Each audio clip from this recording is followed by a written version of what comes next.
चाहे आपका long drive वाला कार हो या सपनों का घर या 2 मिनट वाला मैगी, आप जानते हैं आपकी लाइफ को हर तरफ से कौन कंट्रोल करता है? हाँ, आपके पेरेंट्स से भी ज्यादा।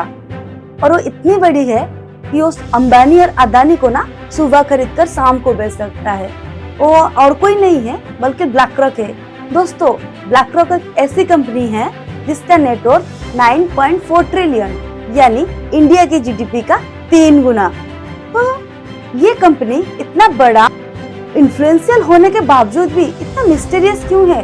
हम क्यों नहीं जानते इसके बारे में? Hi everyone, welcome to my YouTube channel Inside legacy.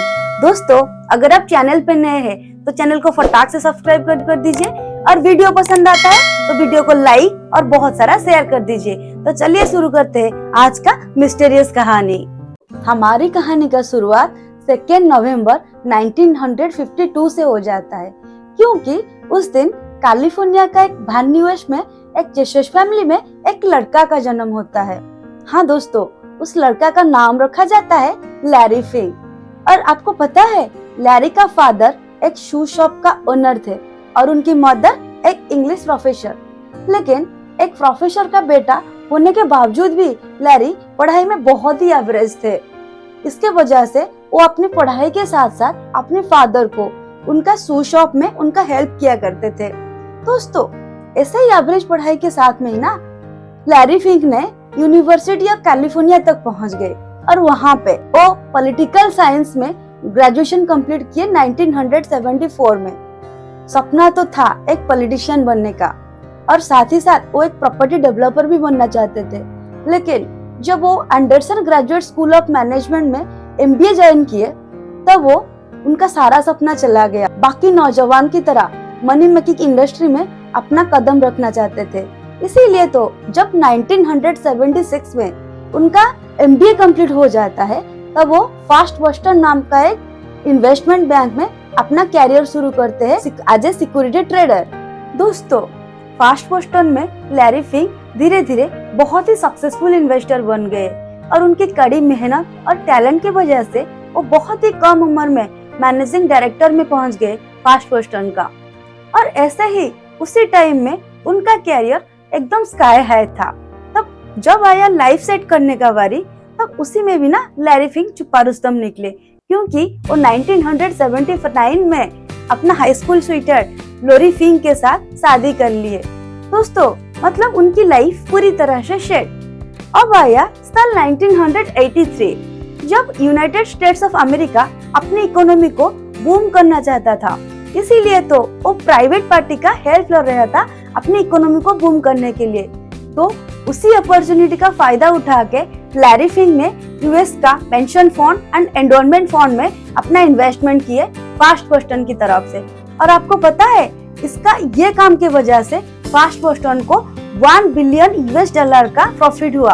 तो दोस्तों, कमेंट में बताइए 1 बिलियन में कितना जीरो होता है? दोस्तों, जब लैरी फिंक $1 बिलियन का प्रॉफिट किया तब फास्ट वेस्टर्न में उनका बहुत खातिरदारी हुआ and he became the most profitable man on the wall street. दोस्तों, धीरे धीरे लैरी फिंक का जिंदगी में बहुत बड़ा बदलाव आता है। लैरी फिंक 1986 का पहला क्वार्टर में ना फास्ट वेस्टर्न को $130 मिलियन का प्रॉफिट कमा के दिए थे। लेकिन जब सेकंड क्वार्टर आ जाता है तब वो ऐसी जगह इन्वेस्ट किए थे तब उनके वजह से फास्ट वेस्टर्न को $100 मिलियन का लॉस सहना पड़ता है। तब वो बहुत ज्यादा ह्यूमिलिएट हुए और मजबूर होके ना फास्ट वेस्टर्न छोड़ दिए। हाँ दोस्तों, जिंदगी ऐसा ही है। जब वो फास्ट वेस्टर्न छोड़ दिए थे 1986 में, तो this was the year before the black Monday crash. और आप जानते हैं ब्लैक मंडे क्रैश क्या होता है? दोस्तों, ये था 19 अक्टूबर 1987, एक सोमवार के दिन था। हाँ दोस्तों, उसी दिन यूएस का स्टॉक मार्केट का इंटरेस्ट रेट 20% से भी ज्यादा गिर गया और इसकी वजह से क्या हुआ पता है? पूरी वर्ल्ड इकोनॉमी का $1.71 ट्रिलियन का लॉस हुआ। दोस्तों, हालत तो बहुत बदतर हो गया। स्टॉक मार्केट का बात मत ही पूछो। और उसी टाइम में लैरी फिंक was unemployed. हाँ दोस्तों, at the age of 36, Larry Fink was unemployed. ऐसे ही होता है जिंदगी. Really, life is nothing but an empty dream. इसी हालत के साथ लैरी फिंक समझौता तो कर लिए, लेकिन वो आगे बढ़ने की राह में रहे और खुद का एक इन्वेस्टमेंट कंपनी बनाने के लिए सोचे. लेकिन उसी टाइम में उनके पास ना ही कोई मनी पावर था, ना ही कोई हेल्प करने वाला था. लेकिन क्या होता है पता है, किसी भी चीज को आप पूरी दिल से चाहो तो पूरी कायनात उसको मिलाने के लिए आपका मदद करता है.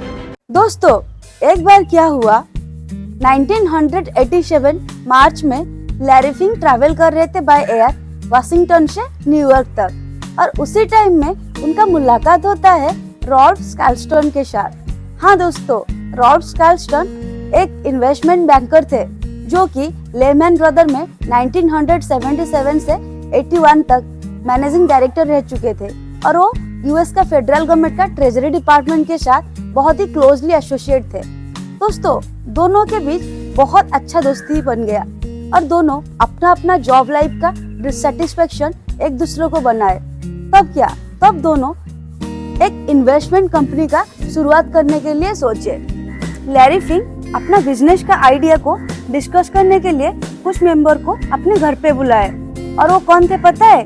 रॉबर्ट कैपिटो, जो कि फास्ट बोस्टन में लैरी फिंक का राइट हैंड थे, और एक बारबरा नोविक, फिर बेन गुलाब, Keith Anderson, Rob स्कैल्स्टन, Susan Wagner और फ्रैटर. ऐसे ही इन व्यक्ति के साथ लैरी फिंक ने बहुत ज्यादा डिस्कस किए. दोस्तों, कंपनी का प्लानिंग तो बन गया, लेकिन बिजनेस में सबसे इम्पोर्टेंट क्या है? मनी. हाँ दोस्तों, money is sweeter than Honey. Really सबके पास आइडिया था, इंटेलिजेंस था, लेकिन मनी जो एक चीज था उनके पास शॉर्टेज था.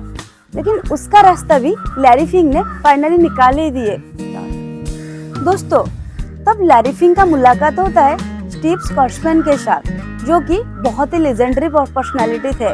हाँ दोस्तों, he was very powerful man on the wall street. Actually जब 1972 में स्टीव स्कॉट्समैन हार्वर्ड यूनिवर्सिटी से MBA कंप्लीट किए, तब वो लेमैन ब्रदर में अपना जॉब करियर शुरू किए, और वो कुछ साल में, मतलब at the age of 31, Steve Scotsman became the managing director of Lehman Brother. हाँ दोस्तों, तब लेमैन ब्रदर एक अमेरिका का एक इन्वेस्टमेंट बैंक था, बहुत ही रिनाउंड.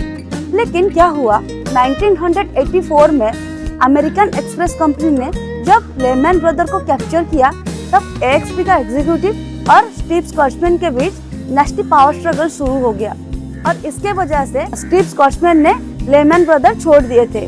पीटरसन, जो उनके पुराने बॉस थे, उनके साथ मिलके ब्लैकस्टोन नाम का एक इन्वेस्टमेंट कंपनी बनाए 1985 में. दोस्तों, ब्लैकस्टोन को वो कुछ साल में बहुत ही आगे ले गए. जब लैरी फिंक और स्टीव स्कॉट्समैन दोनों मिले, तब अपना अपना लाइफ का एक्सपीरियंस एक दूसरे के साथ शेयर किए, और दोनों के बीच अच्छा दोस्ती बन गया.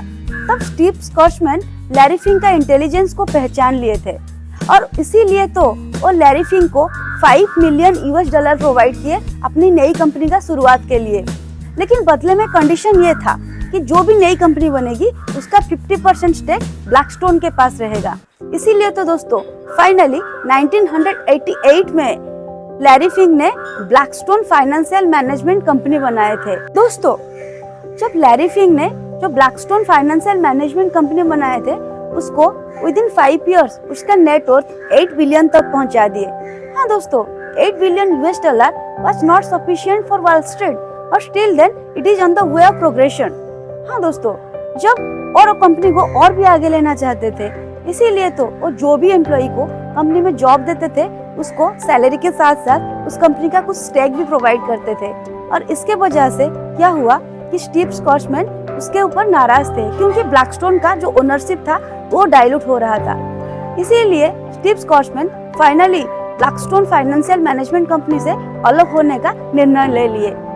This was the biggest mistake for Steve Scotsman, क्योंकि फाइनली 1991 में जब PNC पिट्सबर्ग नेशनल कॉर्पोरेशन ने $100 मिलियन में ब्लैकस्टोन का जो स्टेक था वो खरीद लिया, और फाइनली 1991 में ही ब्लैकरॉक नाम का एक कंपनी दुनिया के सामने आया.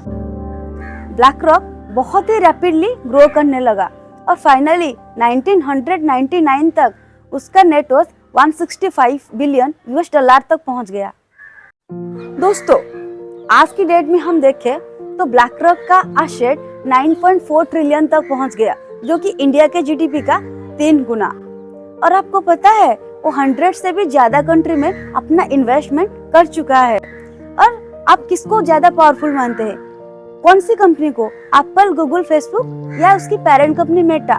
नहीं दोस्तों, उससे भी ज्यादा पावरफुल है ब्लैक रॉक, क्योंकि सुबह का टी से लेकर रात का सोने का बिस्तर तक जो भी प्रोडक्ट आप जिस भी कंपनी से परचेज करते हैं, उसका हिस्सा, आपका पैसा डायरेक्टली और इनडायरेक्टली ब्लैक रॉक के पास जाता है। और black rock Ford, Facebook, Tesla ऐसे वर्ल्ड क्लास कंपनी के साथ साथ बहुत सारे इंडियन कंपनी में भी अपना इन्वेस्टमेंट कर चुका है, जैसे कि HDFC, UltraTech cement, Infosys, Reliance industry, ऐसे बहुत सारे कंपनी में। ब्लैक रॉक इतना पावरफुल है और इतना इन्फ्लुएंशियल है, फिर भी हम इसके बारे में क्यों नहीं जानते? और interestingly black rock 90% of world media को ओन करता है। हर एक वर्ल्ड मीडिया का प्लेटफॉर्म में उसका स्टेक मौजूद है। फिर भी ब्लैक रॉक पब्लिक के सामने छुप के रहता है, क्योंकि वो हमको सबको छुप के कंट्रोल करना चाहता है। तो आरबीआई का जो गाइडलाइन है ना, सतर्क रहे, सुरक्षित रहे।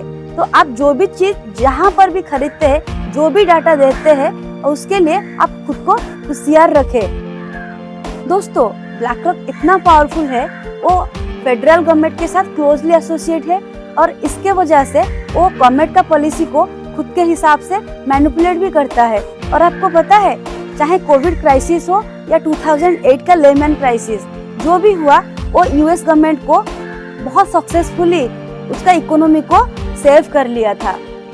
लेकिन ब्लैक रॉक कुछ कुछ दिशा में बदनाम भी है, क्योंकि वो ऐसी कंपनी में इन्वेस्ट करता है जो कि गन मैन्युफैक्चर करता है, जो कि क्लाइमेट चेंज के लिए रिस्पॉन्सिबल है। और आपको ये जानकर हैरान होगा, और चाइना का जिंगजियांग प्रोविंस में जो कि कंपनी जो मुस्लिम को एक्सप्लॉइट करता है, उसमें भी ब्लैक रॉक शेयर रखता है। Really BlackRock is very powerful as well as dangerous. ये तो था आज का ब्लैक रॉक का कहानी। तो आपका क्या राय है? किसी भी कंपनी के पास कितना पावर रहना चाहिए? नीचे कमेंट करके बताइए ना। ये कहानी को इस टाइम में ख़त्म करते करते मैं सिर्फ एक बात बोलूँगी कि सीढ़ियाँ उन्हें मुबारक जिन्हें छत तक जाना है। हमारी मंजिल तो आसमान है, रास्ता हमें खुद बनाना है, रास्ता हमें खुद बनाना है। दोस्तों, अगर आज का कहानी आपको पसंद आता है तो इस वीडियो को लाइक और बहुत सारा शेयर कीजिए। और चैनल पे नए हैं तो चैनल को फटाक से सब्सक्राइब कर दीजिए। तो मिलते हैं नेक्स्ट वीडियो में और एक नई कहानी के साथ। तब तक के लिए stay tuned, take care, bye bye.